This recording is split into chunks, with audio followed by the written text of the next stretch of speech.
அனைவருக்கும் வணக்கம்.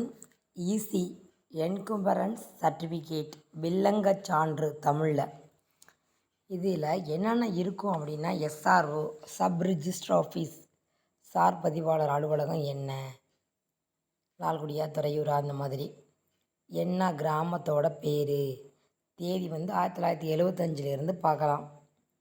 ஆவண எண் அப்படின்னா பத்திர எண் மற்றும் அதோட வருஷம் இருக்கும்.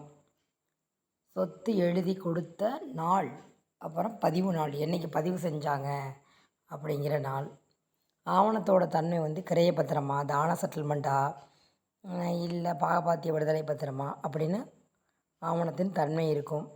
அதில் எழுதி கொடுத்தவர் பேர் இருக்கும், அப்புறம் சொத்தை எழுதி வாங்கினவர் பேர் இருக்கும். ரிஜிஸ்டர் ஆஃபீஸ் பதிவேட்டிலேருந்து எத்தனாவது தொகுதி எண் பக்க எண் போட்டிருக்கும். பிஆர் அப்படின்னா ப்ரீ ரிஜிஸ்டர் நம்பர் அப்படின்னா முந்தைய ஆவண எண் அது பதியப்பட்டிருக்கும். கன்சிடரைசேஷன் வேல்யூ, மார்க்கெட் வேல்யூ அதெல்லாம் பதியப்பட்டிருக்கும். ஆவண குறிப்புகள் தான செட்டில்மெண்ட் அதுலேருந்து கிடச்சிது, எந்த பத்திரத்துலேருந்து முன்னாடியிலேருந்து இந்த சொத்து இப்போ எப்படி கிடச்சிதுங்கிறது இருக்கும்.